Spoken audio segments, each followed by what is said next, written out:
Good evening and welcome to Omnibroslive.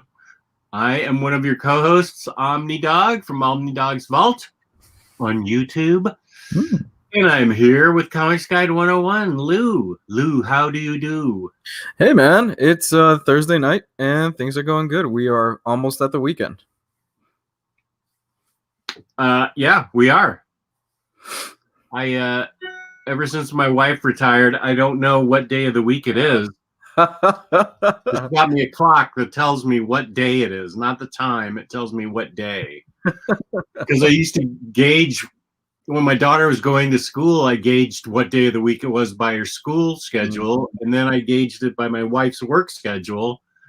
And now I don't have anyone to gauge it by, so I just have to wake up and go, "What day is this?"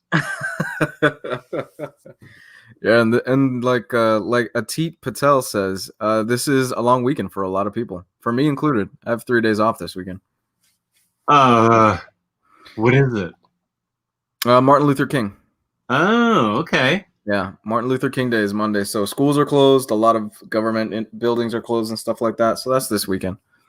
Okay.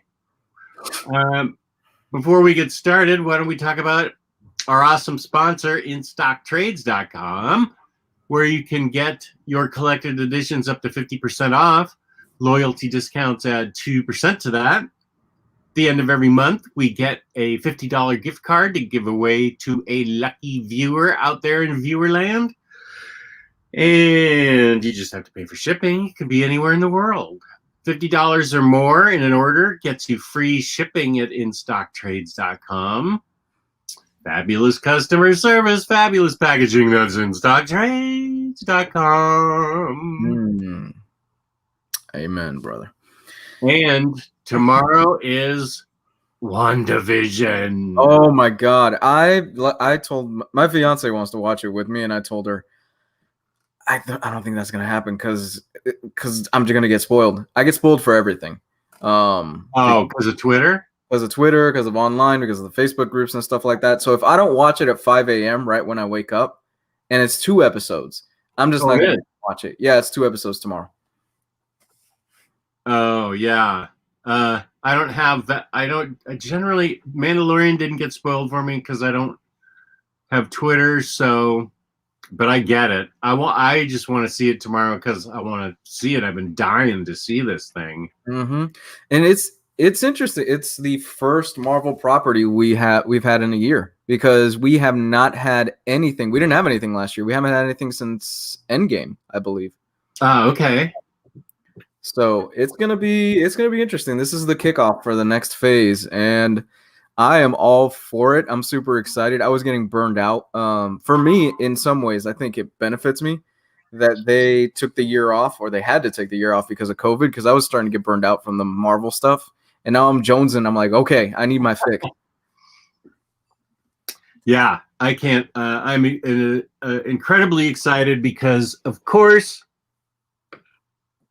my crush on Wanda.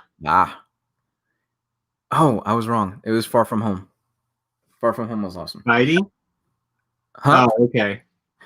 How she is great as Wanda. I love her as Wanda, but like we mentioned probably like 2 weeks ago, she just drops the accent on and off.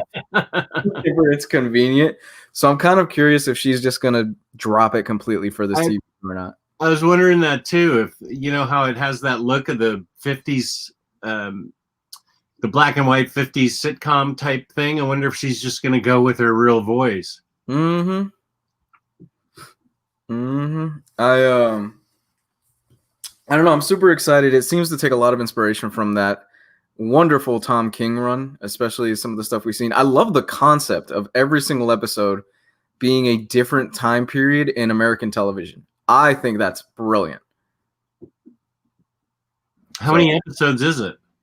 I believe it's 6 episodes, and most of them run from 35 to 45 minutes, I think is what the runtime is for everyone. 6 episodes? That's not enough. Well, I mean, I wonder how much it probably cost them to get these actors. Well, that's a good point.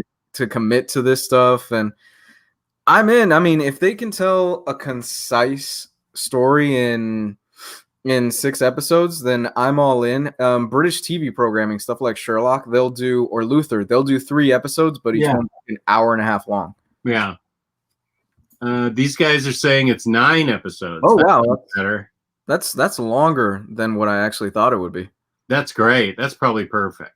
They drop the first 2 tomorrow morning, and then it's 1 every single week, like the Mandalorian style. You're a fan of the 1 every week format, right? I'm a fan of any format. Okay. I'm not a binger, so to speak. I mean, the second season of Mandalorian for me was a lot because I watched it all,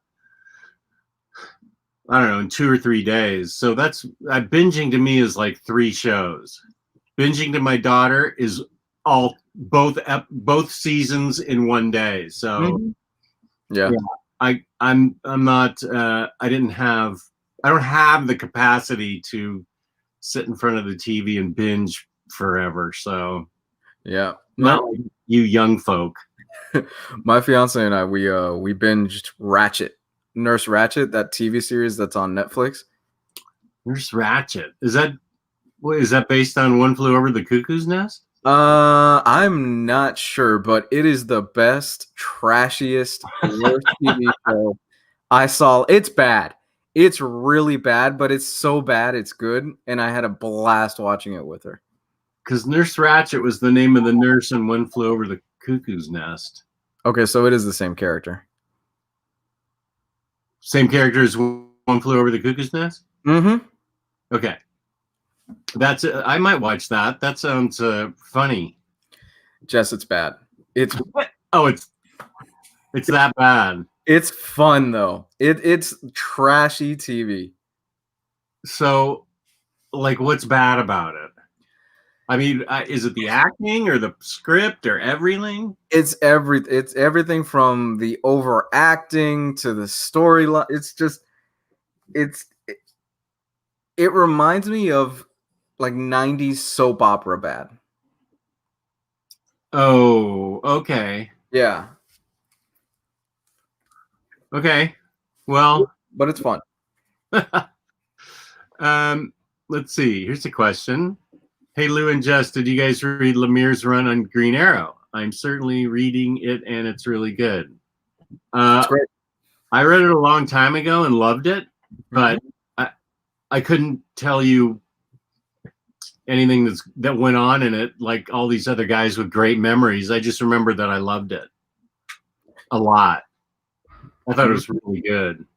Yeah, that was the run for a lot of people that redeemed Green Arrow, I think, because before that it was the New 52 stuff, I want to say, and it was Scott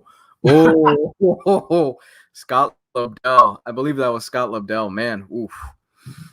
Huh. I believe that's who was writing it before. I might be wrong on that.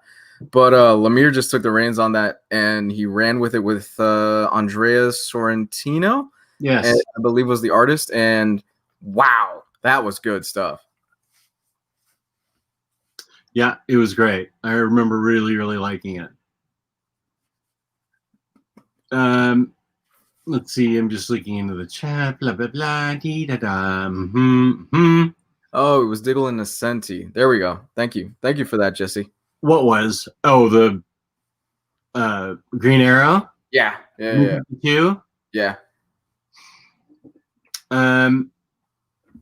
I can answer this. I love Mike Carey's Lucifer. What would you recommend from him? Suicide Risk, is it any good? It's fantastic. It's awesome. It's amazing. Go out and get it right now, even if you're in your pajamas. Go right to the store and get it. Order it however you can. It's amazing. I loved that series.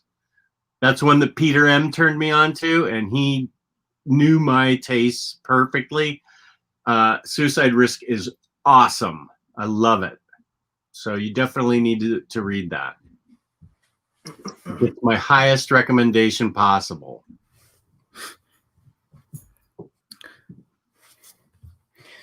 You want to get into what we've been reading, man? Yeah, let's see. I think that, let's see, it's out of print, but I think I can get it in Spanish here. I will, thanks. Okay, yeah, I think it is out of print, but NFL Dude is saying that you can get it on Comixology Unlimited. It is 100% worth reading. Highest recommendation, A+, 5 stars, 2 thumbs up, blah, blah, blah. The works. Yeah. What's I've never heard of this. Suicide Risk? Riley's on his way, computer slow. Yeah, it's always like that. It's fine. Yeah, I'm not selling you my Dr. Fate archives. I don't even know I have Dr. Fate archives. What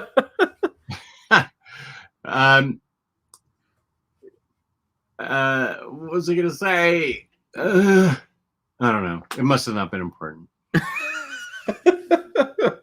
I think Mike Carey's a great writer. I like a lot of his stuff. I think he did Unwritten. I thought so. Unwritten's great. He's written a ton of stuff that's great. I think Jesse Christian nailed it. I think he wants you to sell him on the read, not the actual books. No, I think it's out of print, way out of print, and he wants to buy it from me. Okay. Yeah, it's a DC Archives that's out of print. It's all the 40s Dr. Fate stuff. You think we'll ever get reprints of some of that older 40s, 50s stuff, or you think they're kind of just leaving that stuff by the wayside now? I don't. You told me, Jess. I'm going to make a movie out of that. I don't know any.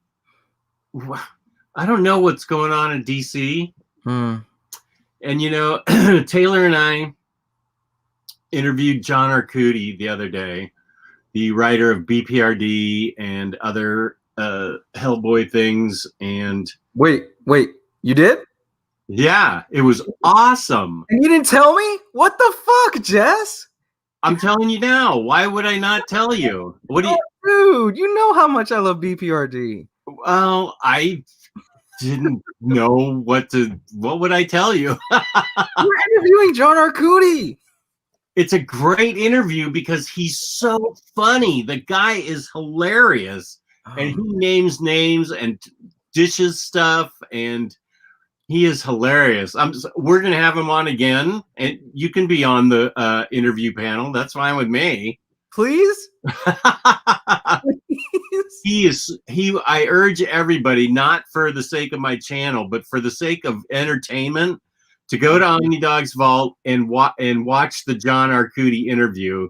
We thought we'd be talking to him for about 20 minutes. And hey, Omnibus Collector. What's up?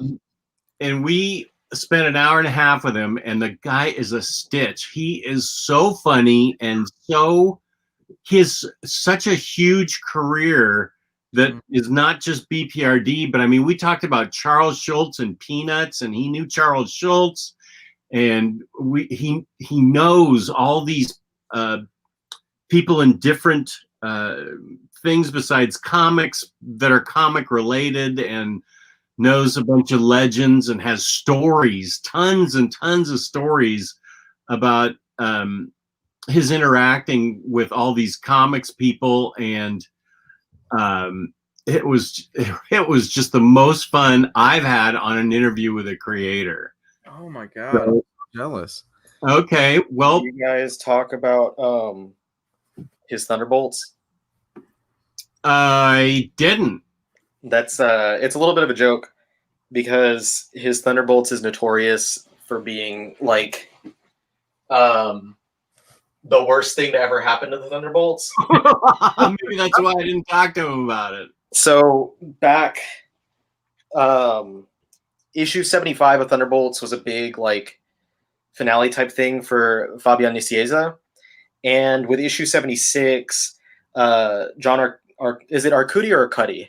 Arcudi. Arcudi. Okay. Now that you've talked to him, I want to make sure that we know how to pronounce it. So well, you didn't correct me when I kept saying Arcudi.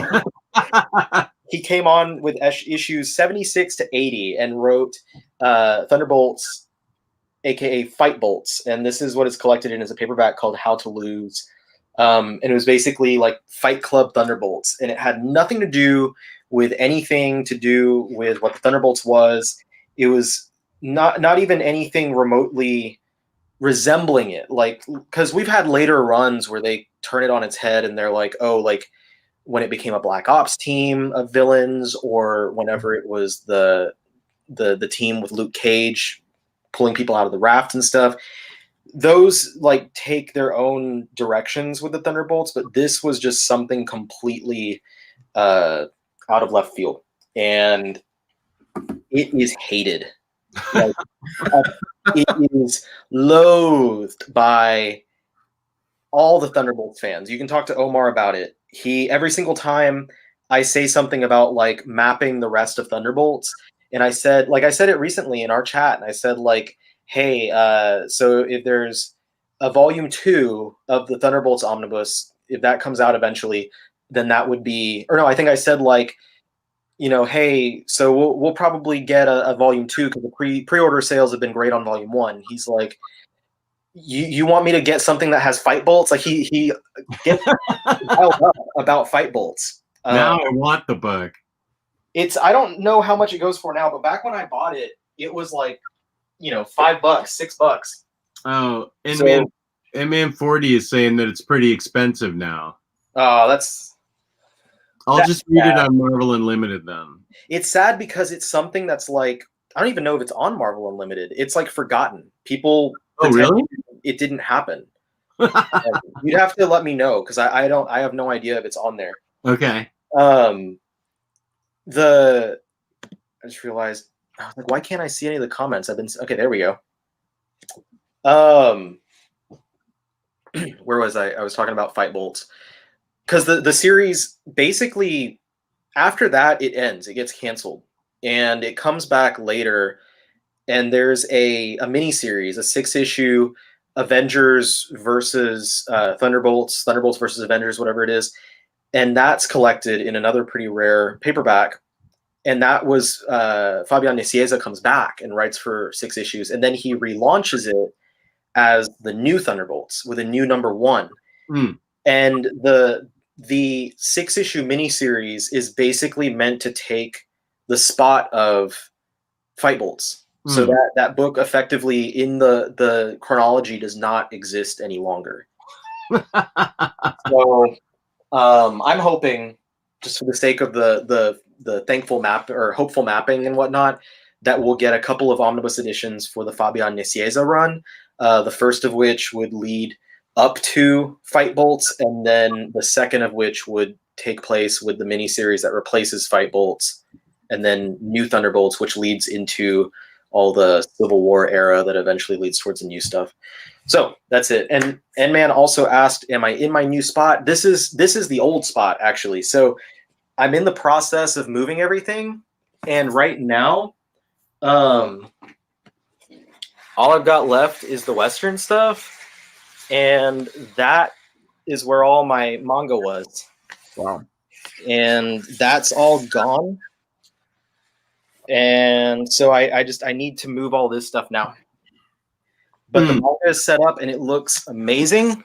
I have a video that I've edited, but I was trying to film a couple of extra sequences just to give like an intro and stuff. Sorry, I'm trying to get some light in here. There's the majority of it is all down that wall. And then here's the 5x5 Kallax. And I've got my stuff on the other side of that as well. So give you OmniBros viewers the sneak peek, but you'll get a full tour and detail of everything once that video goes live, maybe tonight or tomorrow. Well, we were talking about John Arcudi, Lou and I were, and Lou asked me something about DC. Would they ever reprint the 40s Dr. Fate stuff? And I remember that John Arcudi, we started talking about DC, and he was very, what's the word? He was very I think he was sad that when he was talking about DC, he just didn't know if they were going to be able to continue publishing it at all. He said the situation's bad over there. I don't. I mean, you have to watch the interview to see exactly what he said. So I'm paraphrasing it, but it was words to the effect of, "Things are really bad over there. I don't know if they can continue at all in the form they are now." Oh my God. So he was. I'm struggling for the word I'm thinking of. He was really down on the prospects of DC moving forward. I mean, he was saddened by it. He wasn't like laughing about it like Rob Liefeld. He was really saddened about the state DC's in. Well, I understand. Like, you work in the industry, and he's done work at the company, and it's like, not just has he done work, but I'm sure that like any creator, he has his characters he'd love to get a chance to write, and you watch these characters that you've either already written or these characters that you would like to write, and they're just being like possibly taken out of your grasp. And I know he wrote like Doom Patrol and stuff, and at this point it's like, are we going to see the Doom Patrol come back? His run's never been collected, and that's one of the first things when I saw you guys talk to him, I was like, oh man, I want his Doom Patrol collected. I wish that he wouldn't do it on air, and I don't blame him, because off air he was talking to Taylor and I about who he hates in the industry. Oh. And not necessarily hates, but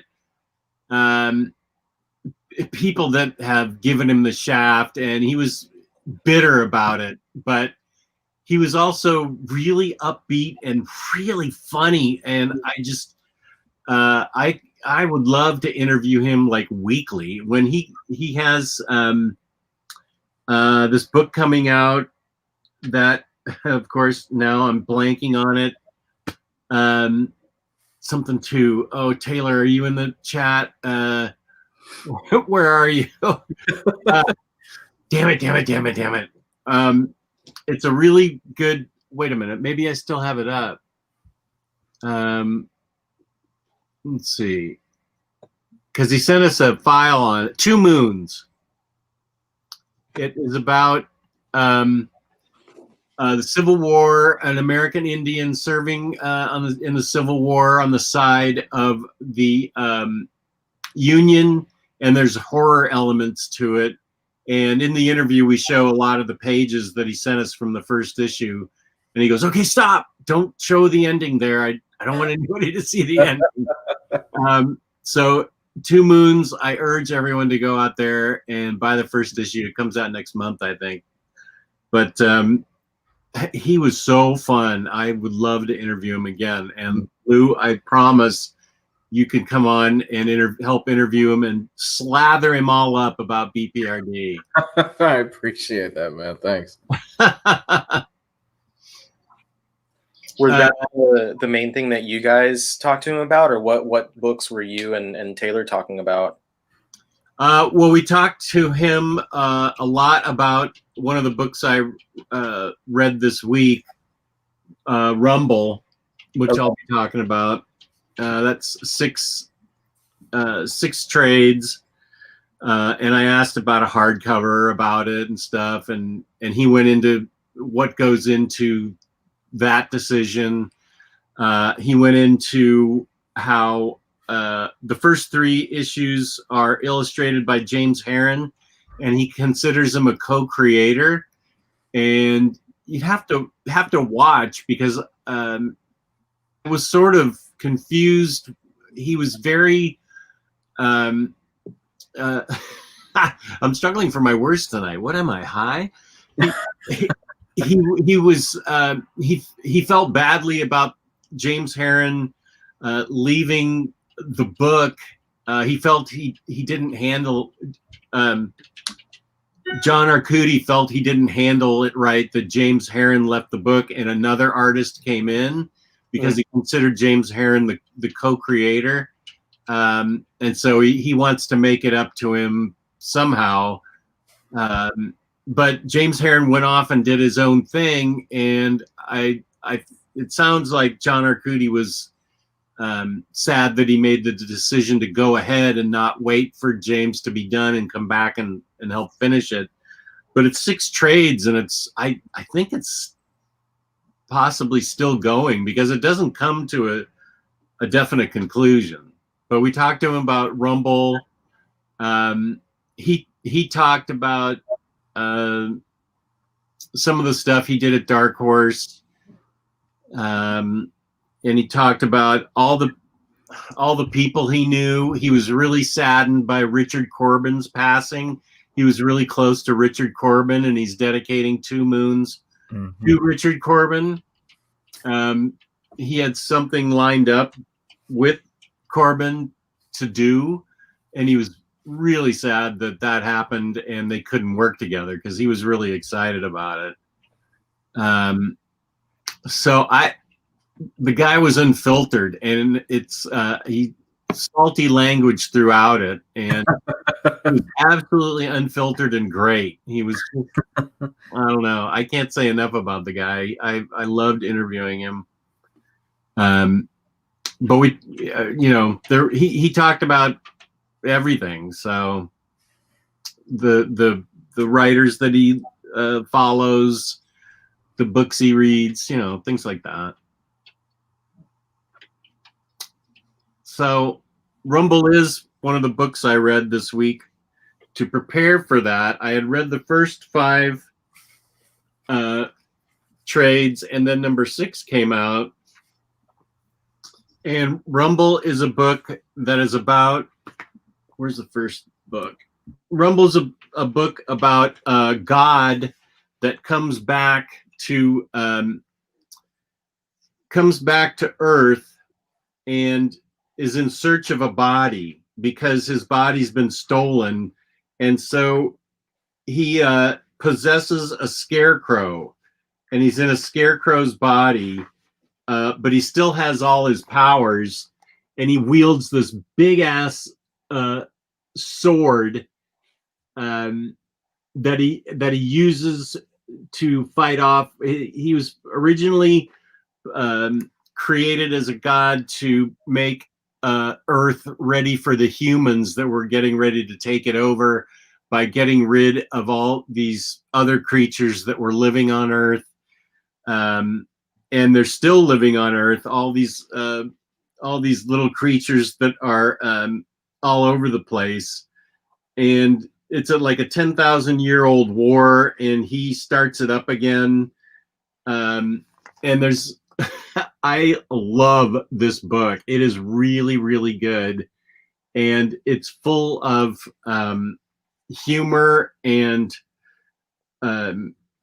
pathos, and you really get to experience humans befriend him and help him out with his cause.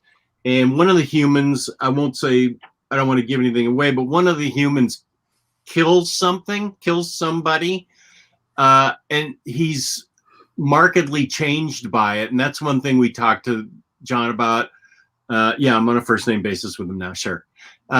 That's one thing we talked to him about, is the repercussions of somebody actually killing somebody and what he goes through. He has him, the character, really wrecked about it, as you would be if you killed somebody. So it's really, I thought it was a really good illustration of human emotions and a realistic depiction of humans, even though the main protagonist, one's a mystic and the other's this goofy guy that hangs out with the main protagonist.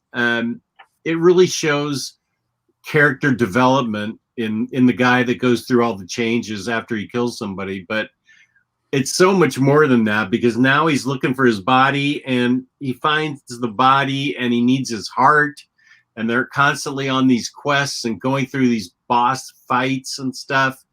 And it's just really, really well written. And I I highly, highly recommend the 6 volumes of Rumble. And as far as he says, don't bother waiting for a hardcover. Yeah, you need to get it in trade because that sounds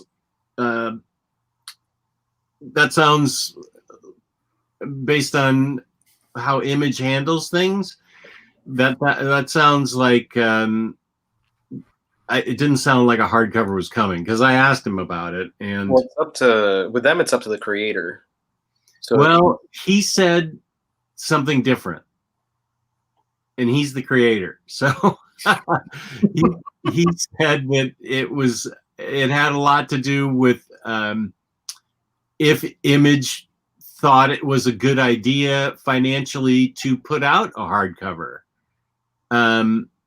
So I thought the creator was responsible too, but according to him, he tells a little bit different story. it's interesting because that's like the other creators that I've heard. Like, I think the first one that I heard was the first two that I remember saying stuff about that was Brandon Graham about Prophet, and then Curtis Weeb about why they didn't do a second Peter Panzerfaust. Because Weeb was like, it didn't make sense for me financially because he was the one that I remember talking about how much basically he didn't want to put so much into it when the first one didn't pay out.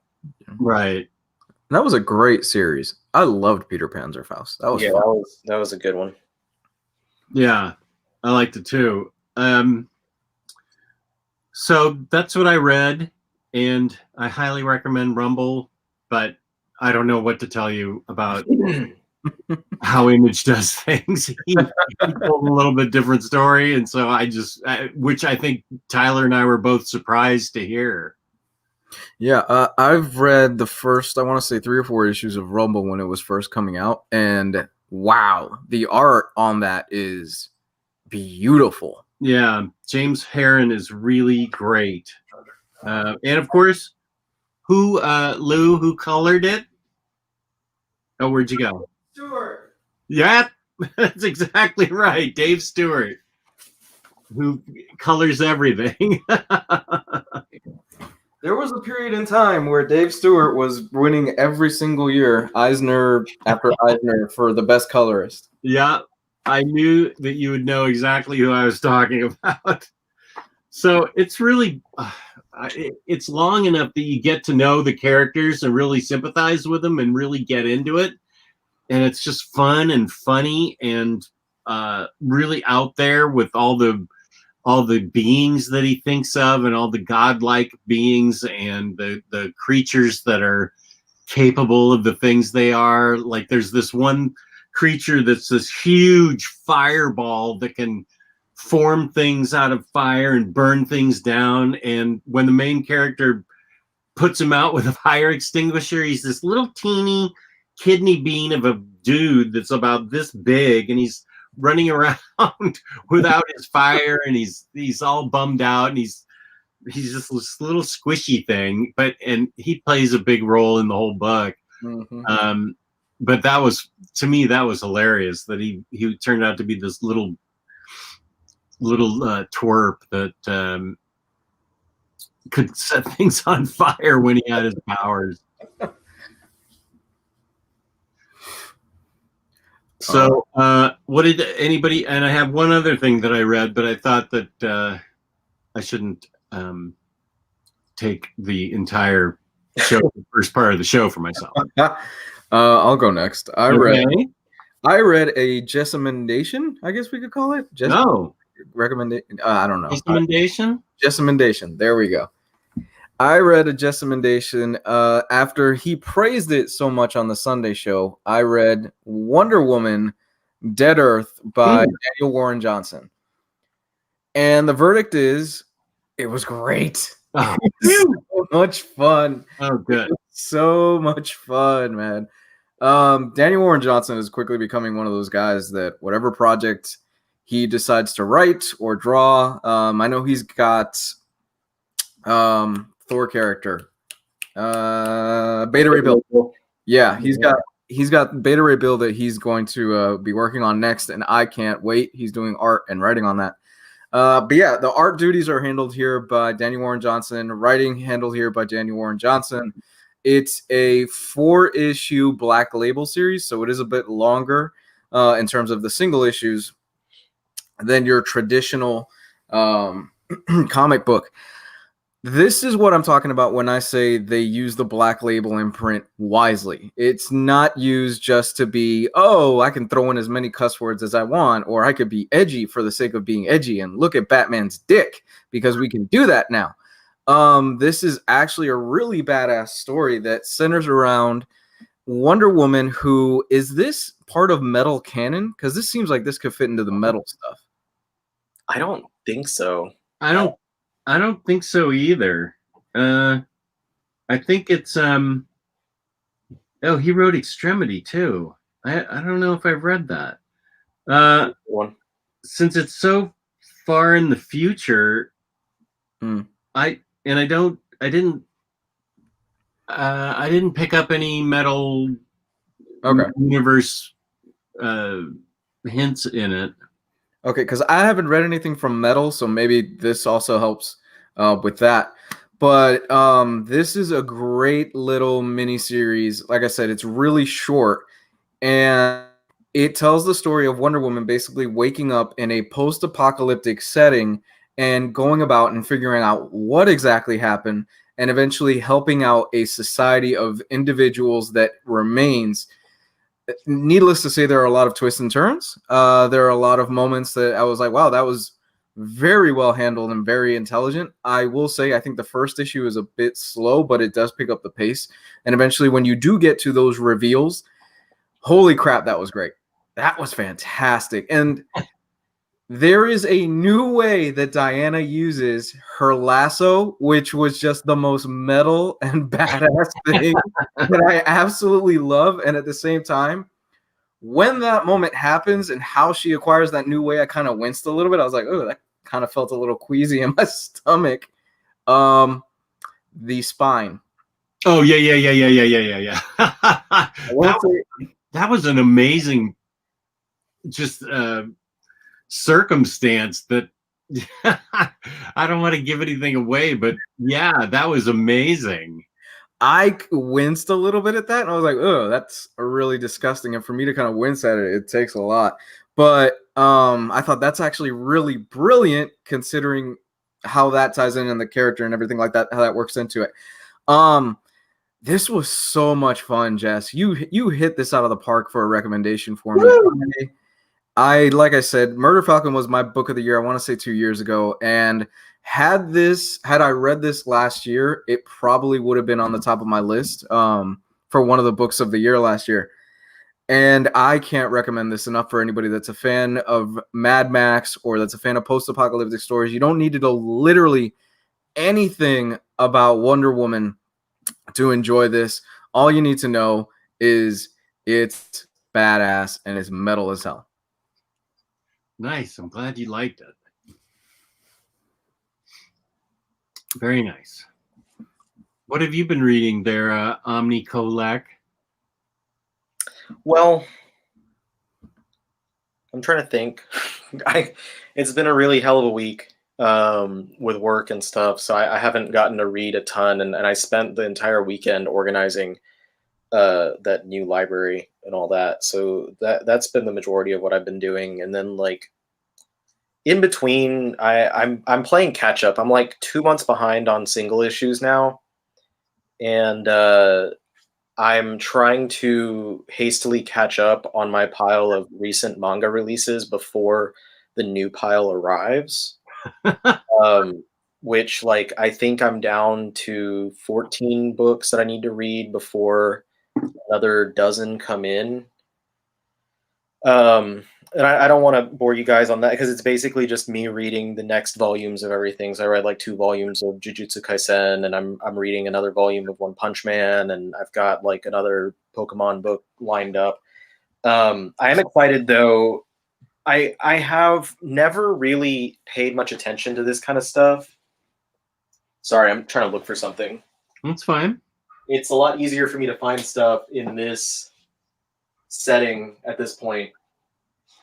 I think this is one of the few strip comics. Well, I have a few like strips. I've never really paid much attention to buying these, but I've been watching a bunch of videos from this one YouTuber, and it's made me think about this stuff. And then I got a package that I kind of forgot was on the way. And so like comic strips, like newspaper strips and stuff. And I have a few, like I have the Nancy book that came out not too long ago. And I know Jess had a great time with that one. Just really irreverent humor that book has. And I've got also similar, this, you know, this is a web comic strip, The Strange Planet by Nathan Pyle. You might recognize little alien dudes just doing everyday stuff, and then they explain it in really weird detail and stuff. So that one was fun. And then I have this one that I got a little while ago because of one of the shows that we did. I grabbed the Bazooka book, and the videos I've been watching from this one guy, like he's very unironically into Garfield, and he's done like so many videos about Garfield comics and just how the comics have evolved over time. And he's done like extensive research. He's found lost Garfield media, like old Garfield comics from before Garfield, and just done all these really awesome videos about that stuff. And it's really made me kind of interested in visiting some newspaper strips again, because there was a time in my life where there's an app that I had on my computer, a widget on my computer that would give me all of the or not all the Sunday comics, all the daily strips every single day. So class, I would sit down first thing in the morning. I'd get into class. Before class started, I'd open my computer and I'd run through all the strips. And but it's been a while since I did that. And then yesterday, I completely forgot that this was coming, and I had a box arrive that was addressed coming from IDW. And I was like, I didn't order anything from IDW, and they didn't reach out to me. And I forgot that the Library of American Comics, which Curtis works for, is part of IDW. And I forgot that I asked Curtis to send me one of these Better for Worse books when he was asking if anyone wanted review copies. And I said, yeah, man. And so I got this in, and this is a beautiful book.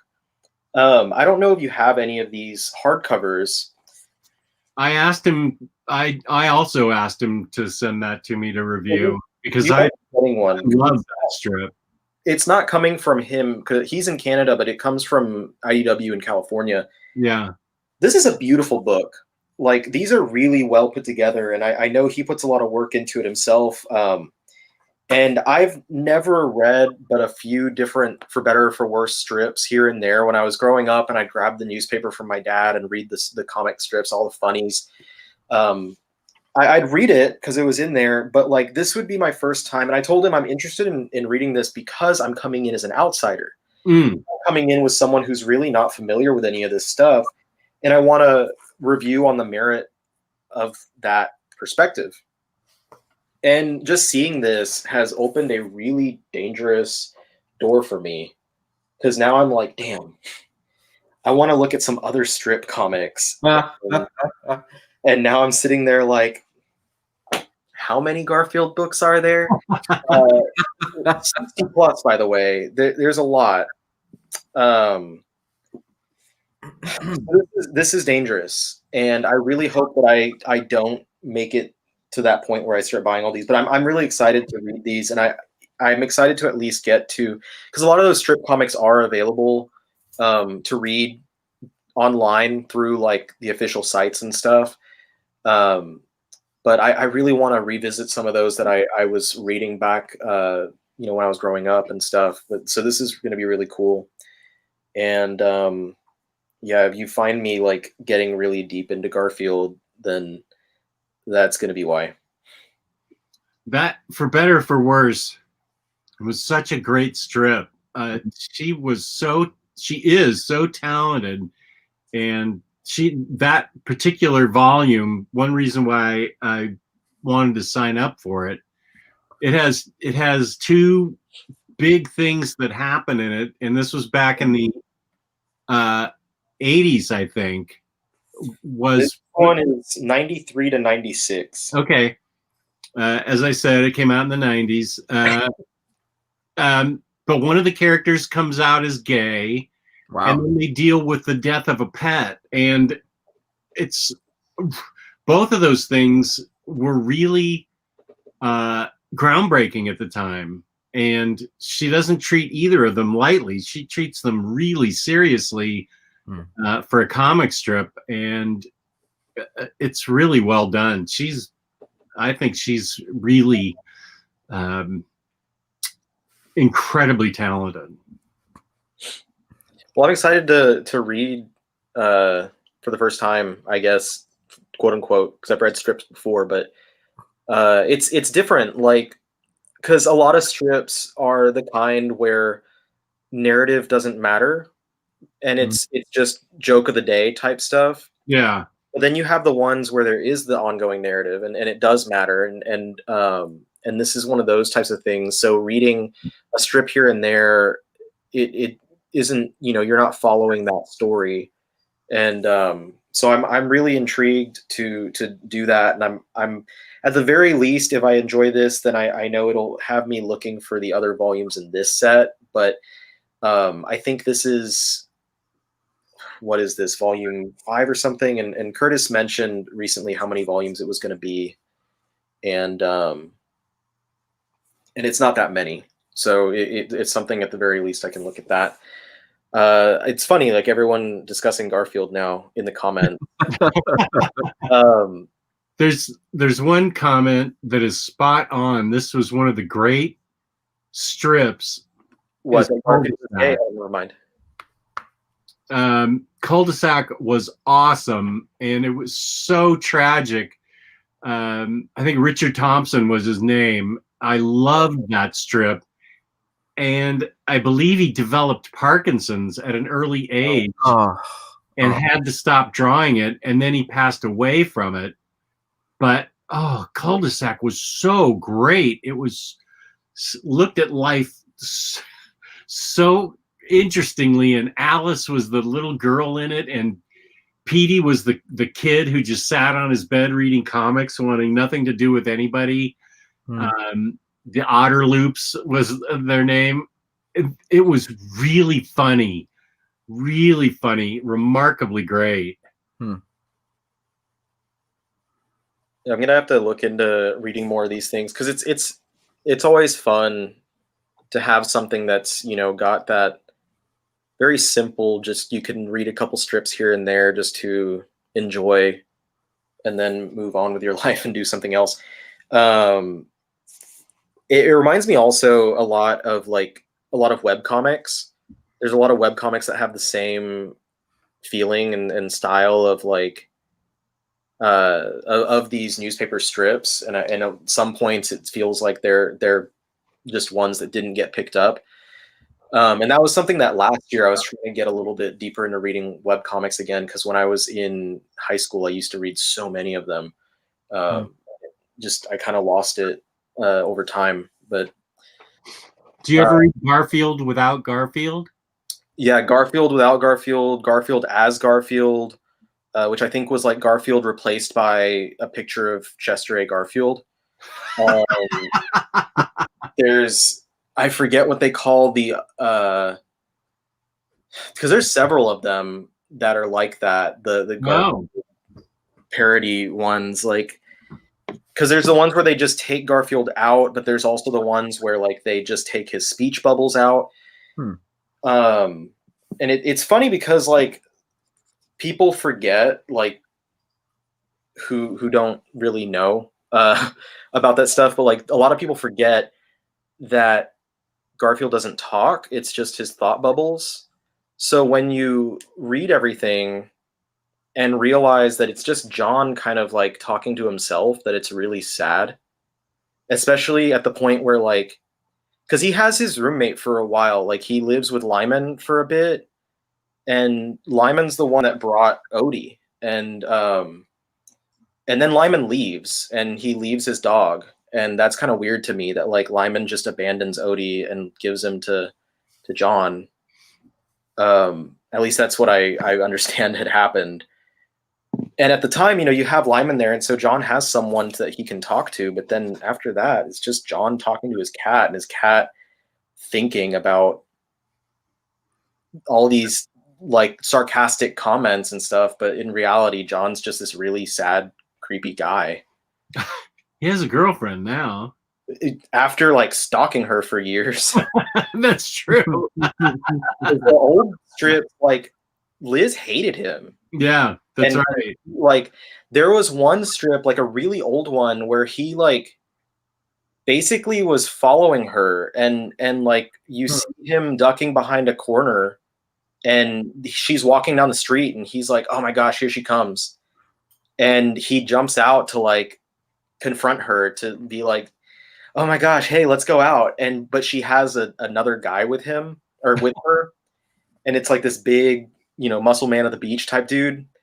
And yeah, so it's like you think into the context of it now, and it's like, was she walking with this guy because she felt like she needed someone with her because John was such a creep at the time? He would have caught a hashtag at the time. John has his issues. On the subject of comic strips, if anybody out there hasn't picked up that Calvin and Hobbes collection in paperback or hardcover, you, my friends, are doing yourself a complete disservice on that, because that is, wow, that is beautiful and some of the best comics you can get right there. I think that's going to be one that I have to get first. I would recommend the paperbacks because I have the hardcovers and the binding's not good at all. That's Are they still in the same like format with the box and everything? I'm sorry? Are the paperbacks in the same like box set format? Yeah, there's 4 paperbacks or 3 hardcovers. And I would recommend the paperbacks. The hardcovers look great and everything, but after a few reads, it can sort of fall apart on you. Yeah, it's Calvin and Hobbes. You can't go wrong with any Calvin and Hobbes. That was probably my favorite comic strip growing up. I used to love looking at the Calvin and the Hobbes strips. And that collected edition is a thing of beauty. It's very well put together. It's just, I guess the binding is really bad on the hardcover edition. So that's kind of disappointing to hear. But they're great. It's a great collected edition. You get all of Calvin and Hobbes, everything from beginning to end. Yeah, it's awesome. It is awesome. Damn. Man, I don't have the money to spend on this stuff. You guys are really hurting me here. That Calvin and Hobbes caught fire on the Omnibus page. In 2016. I remember that. Yeah. Because Target had it on sale for like $50 shipped, and the thing weighs about 25 pounds. And it was like wildfire that people were buying it. Just going crazy. That was the topic for weeks, that everybody was buying it. Do you have those Peanuts collections, Jess? Do you have those? I have some. I didn't. I bought the first few years, like the 50s and early 60s, and I had to make a decision. I couldn't afford to get them all. I didn't have the space, Yeah. I just got my favorite years, which was from the beginning to the mid 60s. Okay. All right. But that's one thing that Fantagraphics did really well, as opposed to the signed edition of what's the one I just got ripped off on?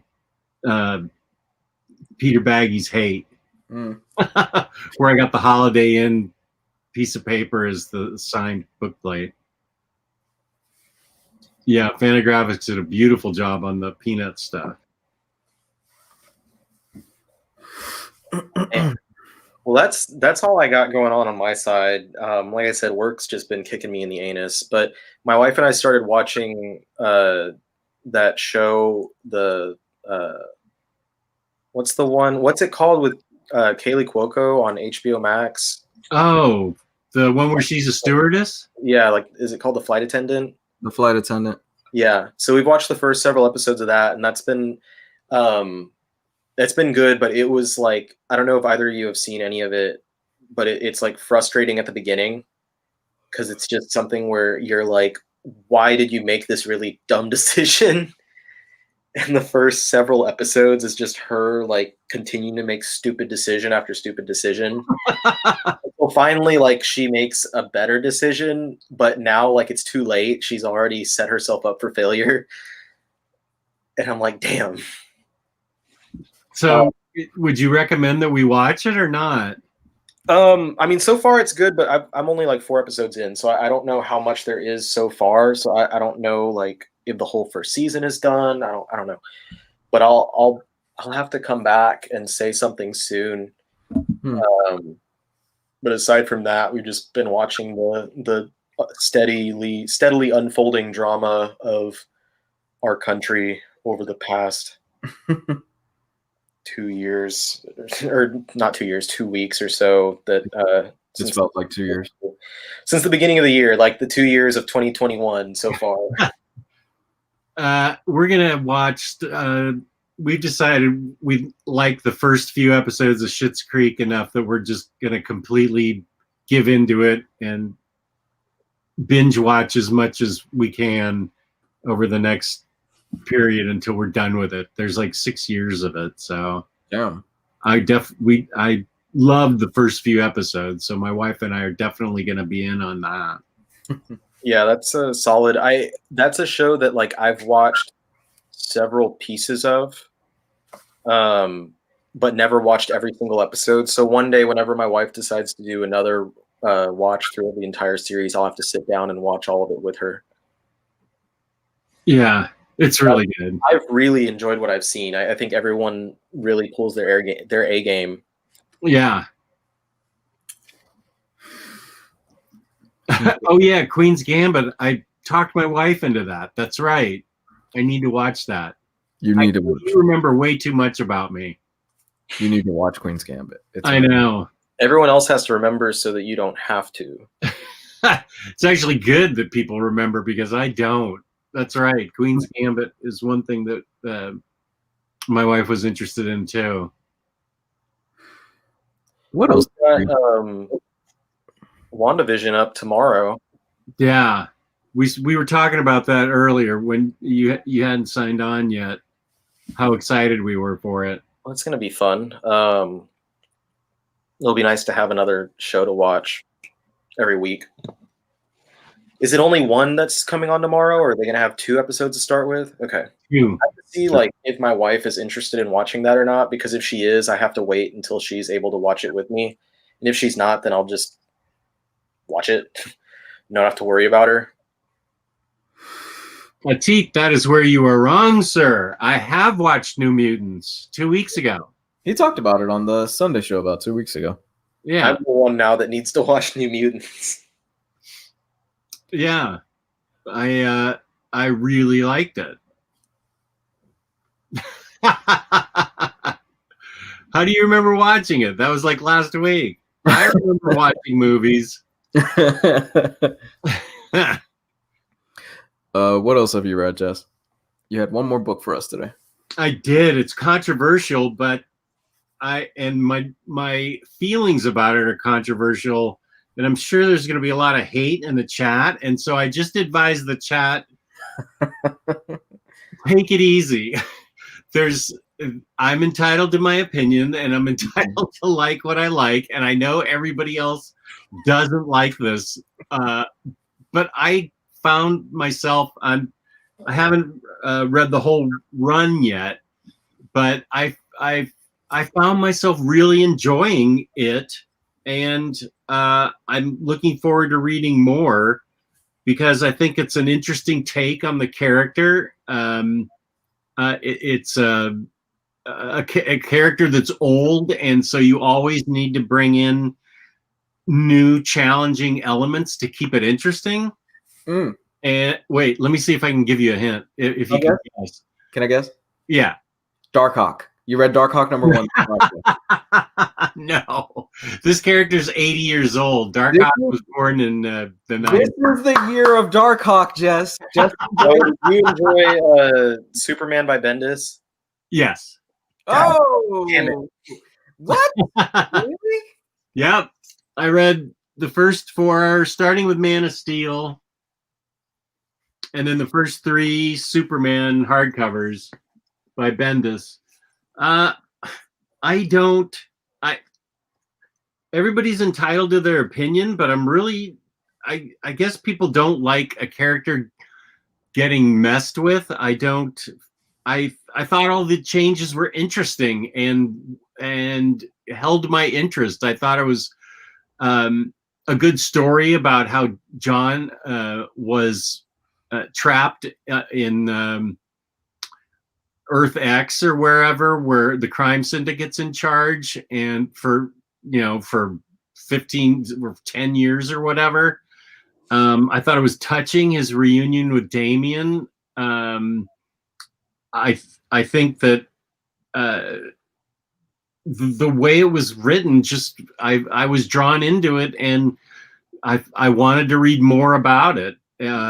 And he does mess around with Superman. Yeah, he does have Clark Kent plays a big role in it, and Jor-El plays a big role in it. And the Jor-El thing was before this. He didn't have Jor-El written back into the story, but he does a lot of things with Jor-El. And the Legion of Superheroes shows up, and John as a teenager comes up with great ideas, and I don't know, I liked it. I found it really fun to read, and I'm gonna start Action Comics now and finish it up. But I enjoyed it.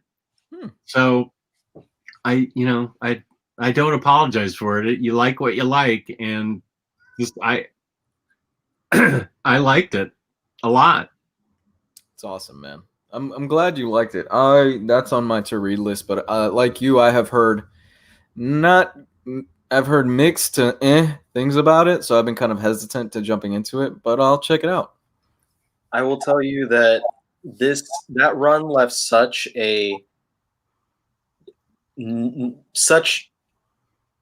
okay, how's the right way to say this? That run won't hurt my feelings. I already know everybody. I'm not worried about that. That run left so little of an impression on me. I hardly remember anything about it. And that, like, it literally did nothing. While I was reading it, I've constantly forgotten every issue because it was so little of an impression on me that, like, in between issues, when the next issue comes out, I'm like, what was happening again? And I have to sit there and think, and it doesn't, I don't know, that was coming off of like how good Tomasi's run was and how hyped up and built up Bendis's run was. It was such a letdown, and I didn't expect anything different because I had gotten that from Bendis from a lot of his more recent stuff. But damn, man, like, it was just, I want something to really leave something with me, and if it means anything, J. Michael Straczynski's run where Superman was literally walking around America left more of an impression on me. Oh my god. That, like, I remember reading. I like Grounded. Are you talking about Grounded? Yeah, where he's walking around and talking to people and stuff. But people didn't like that either? No, that one was, people hated that run. But that left more of an impression on me than I like that run. That's runs on Superman did. And I'm gonna come full on and say, like, I've never been I'm not a Superman fan. I don't say that because I don't like Superman or something. Like, I'm saying that because I grew up as someone who never really read any Superman, and I didn't start reading Superman until I basically forced myself to, and then I started finding stories that I liked and stuff. So he's not a character that I grew up really, like, my brother-in-law is the biggest Superman fan ever. But for me, it's just like, I read the Superman comics because I read everything, Yeah. and it just did not. It didn't do nothing for me. Like I've talked about before. Like I did not like Dan Jurgens' action when that was going on. I didn't like that either. I like that more than Bendis's Superman. But yeah, it didn't do nothing for me. I prefer a lot of what the previous writers have been doing. And I don't remember. Have they said who's taking over next? Yeah, they have, haven't they? I think is it Philip Kennedy Johnson that's doing it? I don't know. They have announced it, but I don't remember who it was. I will say I really love the hell out of the Tomasi run. Yeah, I definitely agree with that. That was great. That was the best Superman ever, I think. That is up there as one of my favorite runs. Just his relationship with his son and how he built it out and stuff like that. I was like, wow, this is fantastic. This is really well done.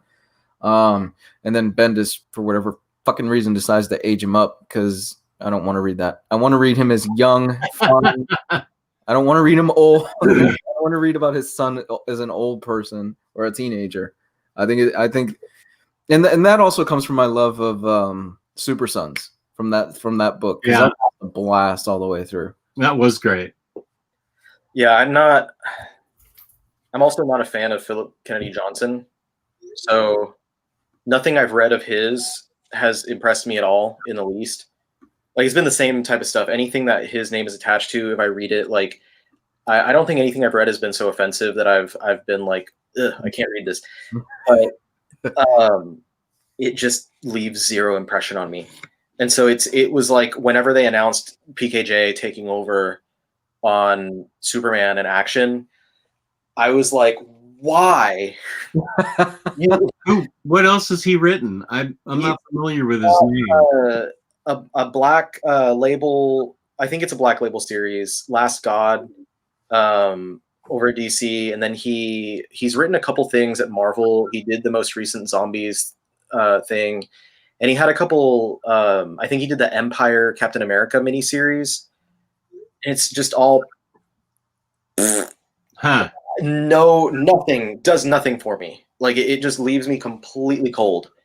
I'm not like it, and it's like, you know, Luis, you said before, like, you know, if you can't make me even hate something or like you have to make me hate it or like it or whatever. It doesn't do nothing for me, man. It's just like a cold, right down the middle reaction to everything of his. So I have zero expectation. Yeah, that's my cardinal sin for a book. If I hate it, okay, you made me feel something. If I loved it, fantastic, that's great. If you bore me, then you just wasted my time. Yeah. That's the unforgivable thing for me. If you bore me, then I had so many different, like, even looking at, I haven't read any of the Future State stuff yet, but like looking at the creators that were working on the Superman miniseries, there's a bunch of them. I was like, oh man, so I guess one of these people is going to take over. And it was like, I think Mark Russell was involved in one of the short stories. And I was like, oh, it'd be awesome if Mark Russell did Superman and this would be cool.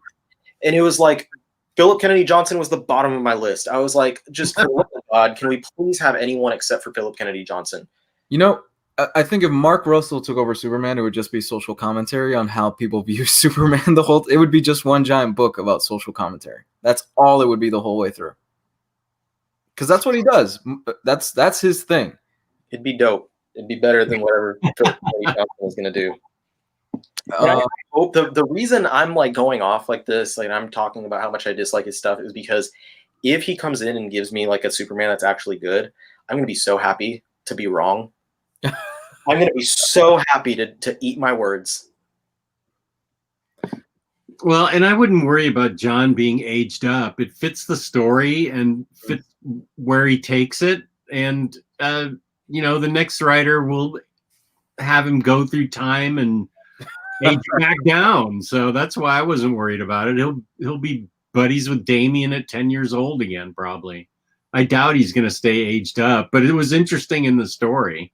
Okay, I will take your word for it, and I will definitely check that out, Jess. Well, this isn't a Jess commendation. I'm just saying I enjoyed it. I don't feel as strongly about it as I did Wonder Woman or Something Is Killing the Children. Okay.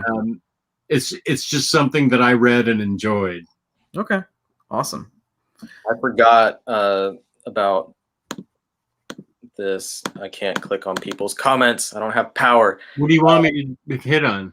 I was just Phil Duran had mentioned that Johnson is also doing Marvel's Alien series, which I forgot about, and that just reminded me, and now I'm really upset. I don't have strong feelings like that about anybody. I mean, certain writers, they fit a character well better than other stories. Case in point for me, Matt Fraction. I'm not a Matt Fraction person, as most of you may know, but I still enjoyed his Hawkeye run. I really liked what he did with Hawkeye. And I thought it was a fun series overall. Didn't care for Kate Bishop or that story. But I really dug his Hawkeye run overall. Well, I hope his Iron Man's good, because I finally got the first 2 books in the other day that were shipped in the beginning of December. That Ryley recommended. I think you'll dig it. Sorry? You'll dig it. It's really good stuff. It's like great, and then it dips, and then I like the way that it ends. I think he did a really good job in the end, just kind of wrapping everything up. Oh, now they're throwing all the creators I hate at me. Kirkman, Devin Grayson.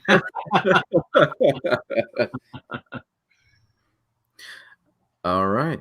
For my last choice for what I read this week, I am up to issue 21 I'm up to the annual, which 21 of Chip Zdarsky's Daredevil. Oh, that is a book, man. That is a very fun read out there. That is, if you have not read Chip Zdarsky's Daredevil, I'm 4 issues away from being caught up. Chip Zdarsky has somehow found this medium where he's not going as dark as Bendis, but he's also not going as lighthearted as Mark Waid did. He's found that happy medium, and he's also telling a really badass crime story. Something happens at the beginning of the story with Matt Murdock. To give even that away would be a huge spoiler that I don't want to give away, but that's kind of the crux of what's carried the story for the next 20 so issues that I've read. And I thought it was really smart, and it was really cool. And it plays with Matt Murdock's Catholic guilt and what it means to be a Catholic and forgiveness and things like that. He's also dealing with the fact that Kingpin is the mayor of New York, which I missed that part at some point. I wasn't sure where that came in or when that happened in the Marvel timeline. So Kingpin is the mayor of New York, but Kingpin is also going steady. He's decided that he doesn't want to run a crime syndicate anymore in New York, and he wants to go steady, and he wants to focus on weed. I'm not even kidding. He wants to sell marijuana. Like, he wants to get into the marijuana business, which is actually pretty interesting. It's cool. And the fallout of all those decisions that happened, of what Matt Murdock does in the first issue, of Kingpin deciding to go steady, and of Kingpin deciding to really embrace the fact that he's becoming the mayor of New York, and that there are bigger fish and bigger seas and bigger avenues for him to get finances from. We talked about this on the Omnis, but I'm really surprised at just how damn good of a writer Chip Zdarsky is. Yeah. I'm really surprised at how good of so much so that I'm kind of wondering how much of Sex Criminals was Chip and how much was Matt Fraction. That's a good point. Because he's really good at balancing character moments and at really nailing those big beats that he has to nail. The first 19 issues are all one giant buildup to a huge gang war that happens, and it takes place over the course of, I want to say, 2 or 3 issues, and it's fucking fantastic. The payoff in that is so worth the buildup over 19-20 issues that he puts out, and the fallout of that as well. It's not. For me, it's not at the Bendis level yet, and it's not at the Wade level yet, but it's so early on, and he's carving his own path with Daredevil that I could see 10, 15 years from now, people putting it in that lexicon if he keeps this up, where they go, no, this is what you should read from Daredevil. You should read Frank Miller, you should read Bendis, Brubaker, you should read Wade, and you should absolutely read Chip Zdarsky's run. He's getting up there. And the artist, I can always butcher his name, Chechi. I can never say it. Checchietto, I believe is his last name. Yeah, Checchietto. He is crushing this run. He is doing some amazing work on here. It's a thing of beauty, man. And I can't sing the praises enough of this. This is gonna be. I hope he keeps it going. I have 4 more issues left. Before I'm all caught up. I just read the annual, which he does something in the annual, and he does a huge retcon of Daredevil's origin where I wasn't sure how it's going to play out, and I'm still not 100% sure if it's going to work because it's a big risk, but it's really interesting stuff that he's doing. I love this run. I think it's fantastic. Yeah, it's been really good. Absolutely. I haven't read it yet. I'm so far behind, but I have collected it in trade paperback, which is why you're getting a hardcover. Well,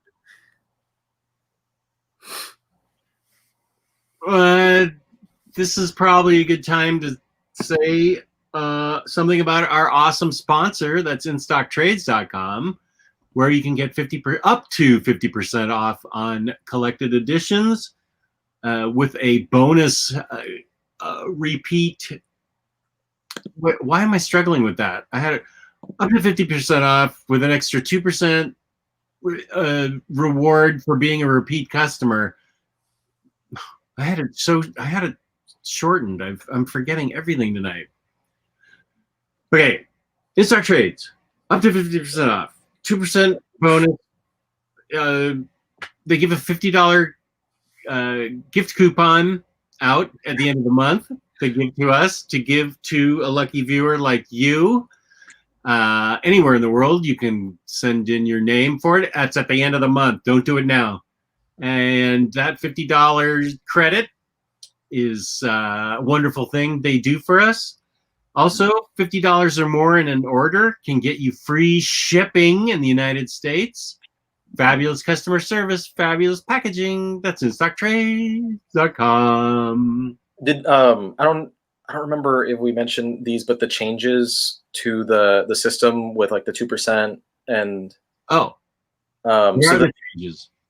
I don't know if I mentioned this before, but there are a couple changes. The 2%, it takes some time to activate, so it no longer is immediate. So for people who make one order on Tuesday and then immediately make another one for that 2%, it doesn't immediately pop on. It also populates that price when your items are in the cart and not on the site. So I know a lot of people get confused by that, but if you have it and it shows up and stuff and you're not seeing it on any of your books and all the $100 books are still at $58 instead of $56 when you put it in the cart, it should reflect. And as well, the way that it used to be, where if you make an order on a Tuesday at 2 p.m., then your loyalty discount lasts until Wednesday at the end of the day. It now is, it'll last until, like, if you make it at Tuesday at 2 p.m., next Wednesday, it'll expire at 2 p.m. So those are just recent changes to point out to people so they don't get confused as well. We've all been experiencing the delays from last week, where there was, God, how many big releases was it? There was like Omnibus, a few oversized hardcover, epic collections, all that stuff. If you guys look at your order numbers, you can see how many orders there have been placed because those are numerical in order. It's like almost in the 5-digit range that have been placed since the beginning of the year. Wow. So yeah, there's a lot of like it's slow right now, and thank God this week there was only like one omnibus released, or else all of us are going to we would be suffering even further for stuff. And I think next week's going to be small too, because at least for me, I think the only book that I was looking at was the X-Men, but apparently that got delayed to next month for the 10 of Swords or X of Swords. Oh, so, okay. Yeah, it's like my order finally got scanned from last week. It got scanned yesterday, and I know there's still people who are waiting for theirs. And it's, you know, I made my order like 15 minutes after 2 o'clock. But when you look at those order numbers, I'm like, it's insane. Because like I've been watching, and I'm like, man, when are they going to hit the 700,000? Because they've been in the sixes for a little while. And they're at like 69 something right now. So anyway, Orders? Just wanted to give the information so people are not getting worried, because I know the way it goes, and everyone gets concerned about, you know, it's been a week and my stuff hasn't been scanned. Do they not have the item for me? It's just humans working in a warehouse. I have no problem. I'm actually happy that my order hasn't been picked and scanned, because A, I have too many books to read, and B, like 3 IST packages arrived at once at my house, and I had to hide those in the garage so they didn't get discovered by my 24/7 partner, who's retired now and is around the house constantly. So I had a hard time sneaking those in. So I'm much happier to space it out. So IST, don't worry about my order. Fill it whenever you want. I don't care. They'll kick it to the side and Wait a month from now. It's cool. I'm okay with it. I'm sure it'd be nice if a lot of people were the same way. Like, hey, don't worry. I'm not looking for anything. Oh, and the other thing, the banner, because people were confused about the banner on the DC thing? DC stuff. Yeah. What's going on about that? So basically, DC books that were printed and published before the departure from Diamond have been at the Diamond warehouse, and anything that's after that has been with Lunar, which is in Indiana, with DCBS. And they're finally moving all that stock. So I would guess Diamond is just like, why do we have this here? Get it out of here.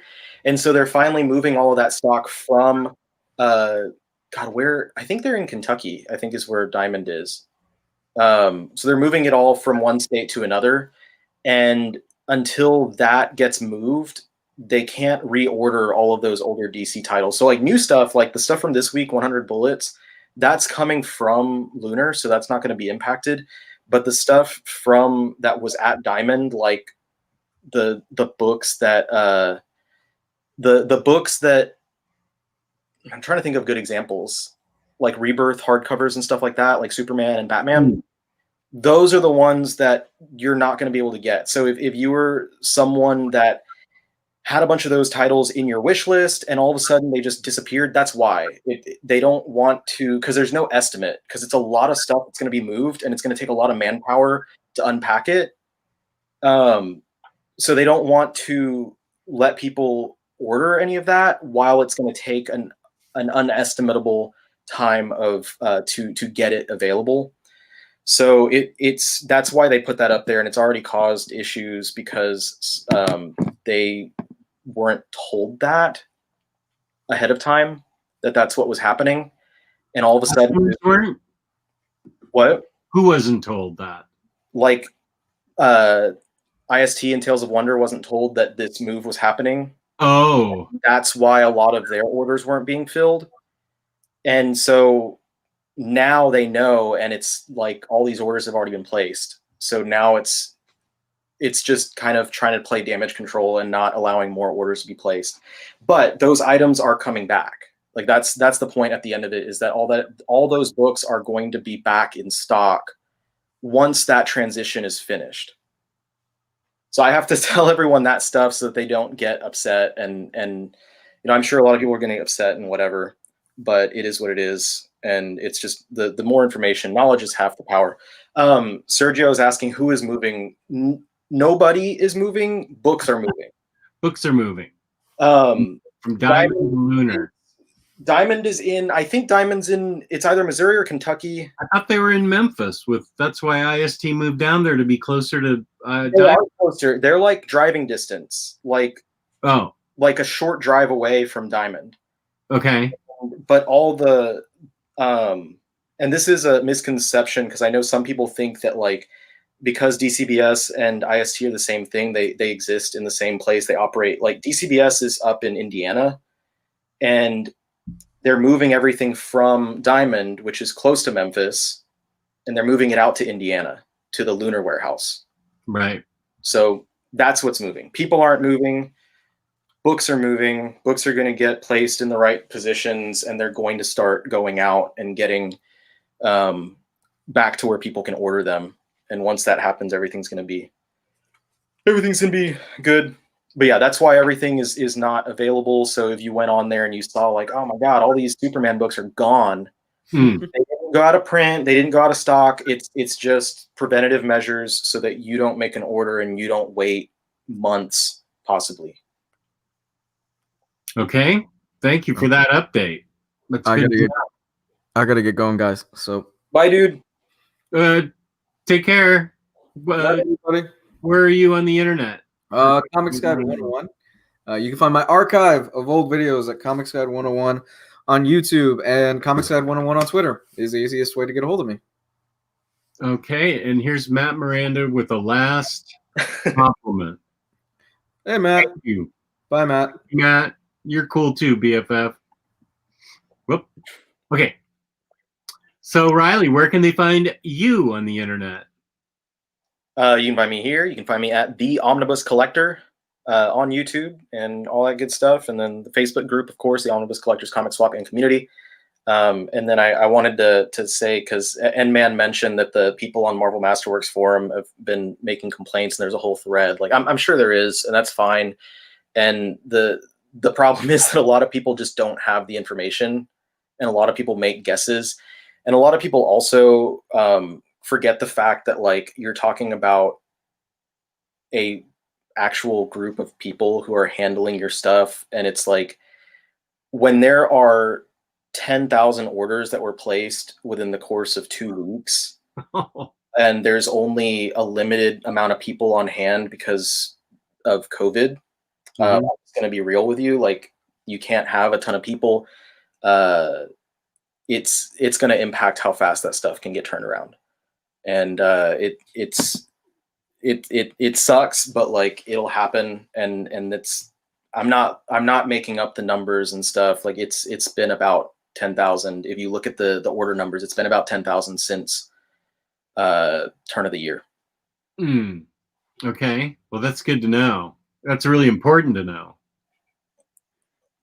And you can find me, Omnidog, on Omnidog's Vault on YouTube, and Omnidogs_Vault on Instagram. And please go watch my video with John Arcudi and laugh at a very funny creator who's great. So peace and love, peace and love. We love all of you and appreciate IST. We appreciate our viewers, people who are watching this afterwards, people in the chat. Thank you very much, and good night, everybody.